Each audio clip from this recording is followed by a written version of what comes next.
అలాగే స్వామి మరి స్వామి ఎంత స్వామి అయినా ఆయన మనలాగే జన్మించి మనలాగే జీవించి మనలాగే శరీరాన్ని విడిచిపెట్టాల్సిన సందర్భం వచ్చినప్పుడు వదిలిపెట్టాడు. కానీ మధ్యలో ఆయన బోధించినటువంటి గీత మనకు అమృతతుల్యంగా ఏ కర్మలు చేయాలి, ఏ కర్మలు చేయకూడదు, భక్తి ఎట్లా చేయాలి, భక్తిలో ఉన్నటువంటి కేటగిరీలు ఏమిటి, వీటన్నింటిని మనకి బ్రహ్మాండంగా. అందుకే మీకు ఇందాక నేను పాట పాడేటప్పుడు కూడా నామం అనేది భక్తిలో మనకి శ్రవణం, కీర్తనం, అర్చనం, నామస్మరణ, మరి ఇట్లా అనేక రకాలుగా ఉన్నాయి. 9 రకాల భక్తి యోగం, శక్తితో కూడుకున్న భక్తి యోగం, ఆత్మనివేదనంతో మనకు ఉండవుతుంది. ఇట్లా ఈ నామకీర్తన అనేది మనకి పైసా పెట్టుబడి లేకుండా సుఖంగా చేసుకునేటువంటి, అంటే భక్తి మనకు ఒక పద్ధతి కాదు, అనేక రకాల పద్ధతుల్లో ఎవరికి ఎలా వీలు ఉంటే అలా చేసుకోవచ్చు అనేటువంటి మార్గాన్ని మనం మార్పులంతా అందించాలి. అందులో ముఖ్యంగా మనకు భగవద్గీత ఏంటంటే మనకి గ్రంథాలు చాలా కోకొల్లలుగా ఉన్నాయి, ఎన్నో గ్రంథాలు ఉన్నాయి. ఆ గ్రంథాల సారాంశం అంతా కూడా మనకు భగవద్గీతలో శ్రీకృష్ణుడు బాగా అర్థమయ్యేటట్టుగా 3 భాగాలు, అంటే కర్మయోగం, భక్తి యోగం, జ్ఞానయోగం పెట్టి దాంట్లో మళ్ళీ 18 అధ్యాయాలు, ఒక్కొక్క అధ్యాయానికి ఒక్కొక్క పద్ధతి అవన్నీ ఉంటాయి. అధ్యాయం అంటే ఏమిటంటే స్పష్టంగా బాగా అధ్యయనం చేయబడినటువంటిది. అధ్యాయం మహాత్ములు దాన్ని 1-2 సార్లు ఫిల్టర్ చేసి అధ్యయనం చేసి మనకు అందించారు. మనం కూడా నిత్యం దాన్ని అధ్యయనం చేయగలిగినటువంటి గ్రంథం భగవద్గీత. ఈ గ్రంథంలో ఏమి చెప్పబడిందో లోకంలో అదే జరుగుతుంది తప్ప వేరే ఏమి జరగట్లేదు. చూసిన ఈ భగవద్గీత మనకి ఏం బోధించిందో, భగవద్గీత ఏం చెప్పిందో, ఈరోజు కలియుగ లక్షణాలు కానీ మానవుని యొక్క మనస్తత్వాలు కానీ ఇవన్నీ కూడా అర్థమవుతా ఉన్నాయి. ఈ యొక్క అర్థం చేసుకోవాలంటే ఇది మనం బాగా ఇళ్లలో ప్రతి ఇంట్లో ఉండాలి. దీన్ని విశ్వాసంతో, నమ్మికతో దీన్ని బాగా చదవాలి. చదవటం ఒకవేళ చదివినా మనకి ఎంత చదివినా అర్థం కానట్టుగా ఉంటుంది. ఇదంతా మన భాష అంతా సంస్కృతంలో ఉంటుంది. ఇప్పుడు మన తెలుగులో ట్రాన్స్లేషన్ బ్రహ్మాండంగా రాశారు మనకు అర్థమైన భాషలో. కానీ అర్థం కాకపోతే అప్పుడప్పుడు మనం ఇలాంటి ప్రవచనాలు ఇవన్నీ మనం పెట్టుకొని చేసుకోవాలి. ఎందుకు చేసుకోవాలంటే భారతీయ సంస్కృతి అంటే జీవన విధానం. మన జీవన విధానం చాలా గొప్పగా, ఐకమత్యంగా, ప్రేమతత్వంగా, అన్యోన్యమైనటువంటి జీవన విధానం, పట్టు బొట్టు ఇవన్నీ కూడా ఎంతో గొప్పగా, ప్రపంచం అందరికంటే మన యొక్క తత్వం చాలా గొప్పగా ఉంటుంది. ఏకత్వంలో భిన్నత్వం, భిన్నత్వంలో ఏకత్వం. అంటే అంతటా చెట్టు, పుట్ట, పాము, ఇది పురుగని లేదు, ఎటు చూసినా దైవాన్ని చూడగలిగేటువంటి దివ్య దృష్టి మనకు మాత్రం ఇచ్చాడు భగవంతుడు. ఆ ఇచ్చిన ప్రకారం మనం దీన్ని వినియోగించుకోవాలి. ఇలా సాంప్రదాయాలు, కార్యక్రమాలు ఇవన్నీ ఇట్లా చేసుకోవాలి. ఇట్లా చేయబడి చూడండి, అందరూ పాట పాడుతుంది, పిల్లలందరూ చక్కగా పాడుతూ ఉంటారు. అదే ఆ సమయానికి మీది పాట సంకీర్తన లేదనుకోండి, పిల్లలు ఏదో సెల్లులు గెలుపుకుంటా ఏదో చూడాల్సిన చూడకూడని అవసరం లేదు చేయబట్టాయి చదువుతాం. మనం కూడా టీవీ దగ్గర ఉంటే టైం వేసుకోవాలి. అందుకని 1 గంట మనకి, ఎందుకంటే జన్మ మనకు తెలియదు, మరణం మన చేతుల్లో లేదు. ఈ మధ్యలో ఉన్న జీవితం కూడా మన చేతుల్లో, పొలం పంటేస్తాం మనం, కానీ వర్షం వస్తే ఎట్లా ఉంటుంది మన చేతుల్లో లేదు, దాన్ని మనం ఆపగలమా? కానీ మనకు చెప్పేది ఏమిటంటే ఇందులో అర్జునుడికి ఇదే వచ్చింది. ఇందాక నేను మీకు పాట పాడినట్లుగా ఆ పక్క ఈ పక్క మొత్తం కూడా పాండవులు, కౌరవులు, అన్నదమ్ముల పిల్లలు. వాళ్ళిద్దరికీ ఆస్తుల దగ్గర వివాదాలు ఏర్పడ్డాయి. తర్వాత అది అసూయగా మారింది. ఆ తర్వాత జోదం ఆడారు. జోదం ద్వారా కౌరవులు పాండవుల ఆస్తి అంతా గెలుచుకున్నారు. ఆ ప్రకారం వీళ్ళు 13 సంవత్సరాలు వాళ్ళ అన్న ధర్మం ప్రకారం వాళ్ళు అడవుల్లో తిరిగి సంచారం చేసి తర్వాత వస్తే ఆస్తులు ఇవ్వమంటే దుర్యోధనుడు ఆ పక్క నేను ఆస్తులు ఇవ్వనంటే దానికి రాయబారిగా శ్రీకృష్ణ భగవానుడు ఎన్ని రకాలుగా ప్రయత్నం చేయాలి. ఎందుకంటే యుద్ధం జరిగితే సర్వ జీవకోటి నాశనం అవుతుంది. 18 అక్షోహిణి సైన్యం, అంటే దగ్గర 166 కోట్లు జనాభా అంతరించినారని మన గ్రంథం చెప్పే ప్రకారం. అట్లా ఏనుగులు, గుర్రాలు, విపరీతమైనటువంటి జీవహింస అంతా నడిచింది. ఇవన్నీ జరగకూడదని చెప్పి కరుణామూర్తి అయినటువంటి శ్రీకృష్ణ భగవానుడు రాయబారికి 3వ రాయబారిగా వెళ్ళి అనేక రకాలుగా చెప్పి చూసిన అది సంధికాలం. కాకపోతే యుద్ధం తప్పదు, కానీ అనివార్యమైంది, తప్పనిసరి. అప్పుడు యుద్ధం ఆ పక్క ఈ పక్క అందరూ చక్కగా యుద్ధానికి దారి లైన్ అయ్యారు. అప్పుడు శ్రీకృష్ణుడు అర్జునుడికి సారథిగా, నీకు సారథిగా ఉంటానని ఆయుధం పట్టను, యుద్ధం చేయను, సూచనలు సలహాలు ఇస్తా, మీరు యుద్ధం చేసుకోండి అని చెప్పి ఈయన మాట ఇచ్చాడు. ఆ మాట ప్రకారం ఆయన యుద్ధ రంగంలోకి వచ్చిన తర్వాత అర్జునుడు ఒక్కసారి ఏమన్నాడంటే, బావా మనం అప్పుడు 14 ఏళ్ళు అయింది చూడక, మనం చాలా కాలం అయింది, అసలు ఎవరెవరితో మనం యుద్ధం చేయాలో, ఆ దుర్యోధనుని పక్షాన ఆయనని ఎవరైతే సంతోష పెట్టాలని, ఎవరైతే ఆయన పక్షాన వచ్చి యుద్ధంలో నిలిచి ఉన్నారో వాళ్ళందరినీ ఒకసారి చూద్దాం కానీ మధ్యకంటే.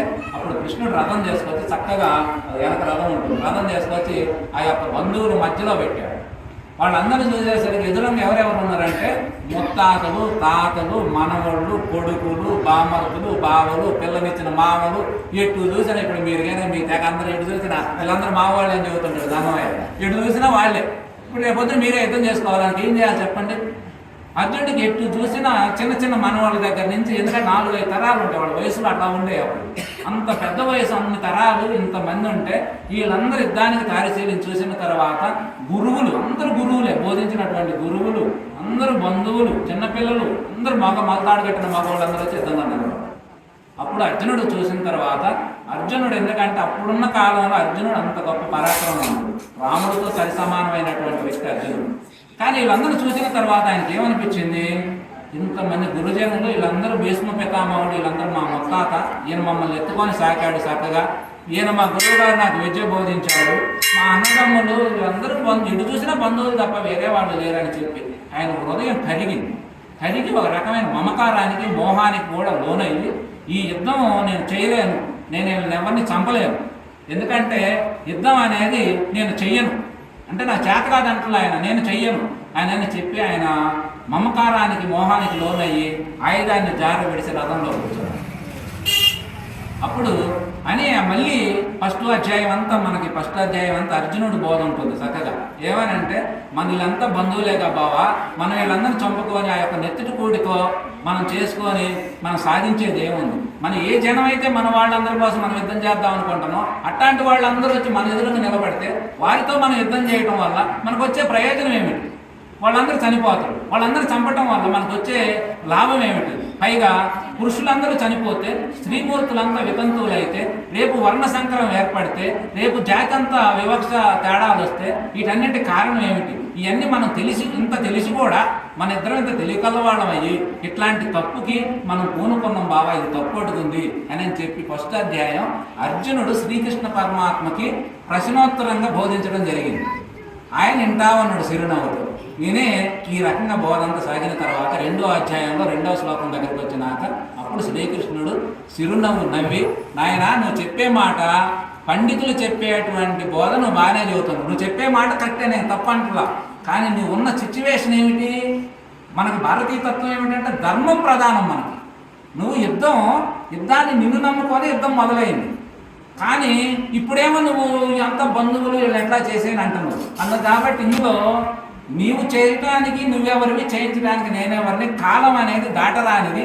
అది కాలం అనేది అట్లా తిప్పకొచ్చి ఇలా ఇక్కడికి వచ్చి నువ్వు నిలబడ్డు. ఆల్రెడీ నువ్వు చంపకపోయినా ఇళ్ళలో బ్రతికుండేవాడు ఎవరూ లేరు. పైగా నేను చంపితే చచ్చిపోతారంటాను. చావు అనేది దేనికి? దేహానికా? దేహం అనేది పుట్టిన ప్రతి జీవి గిట్టాల్సిందే. పోనీ ఆత్మకు అందామా? ఆత్మ అది ఎటు చావదు, అది ఎటు చనిపోయేది ఏం కాదు, అది తడవదు, ఎండదు, నానదు, అది కాలాతీతంగా ఉంటుంది. దానిని నువ్వు చంపేది కాదు. మరి ఇక్కడ సావెవరికి? కాబట్టి ఈ చావు పుట్టుకలు అనేవి వాటికి అతీతమైనటువంటి విధానాన్ని నువ్వు ఆలోచించు అని చెప్పి, ఈ దేహం అనేది ఈ సృష్టి అంతా కూడా ఎంత చరాచర జీవరాశులన్నీ కూడా ఆయా కాలాల్లో పుట్టడం, పెరగటం, చనిపోవటం అనేది సర్వసాధారణం. అదేదో పెద్ద నువ్వు ఆపవలసిన పని లేదు. అది ఎలా జరగాలో అలా జరుగుతుంది. నువ్వు జరిగే దాంట్లో జరిపించేవాడిగా నిమిత్త మాత్రుడుగా ఉండాలి. ఇది కీలకమైన ఘట్టం. పైగా ఎప్పుడు నువ్వు కార్యోన్ముఖుడు అయి ఉండాలి. మన గంధం అంతా మనకి ఏం తెలియజేస్తుందంటే, కర్మని నువ్వు ఎప్పుడు వదిలిపెట్టబాకు, భజన నువ్వు చెయ్యి. కానీ నాకేం ఫలితం వస్తుంది అనేదాన్ని వదిలి, ఫలితంతో నీ పని లేదు. భజన నువ్వు చెయ్యి, నామస్మరణ చెప్పు, స్వామిని ప్రాధేయపడు. ఆయన ఏమి ఇవ్వడు, ఇవ్వకపోయినా నువ్వు అలానే కొనసాగుతూ ఉండు. కానీ నీకు దాని ఫలితం ఖచ్చితంగా వస్తుంది. సృష్టి ధర్మం అది.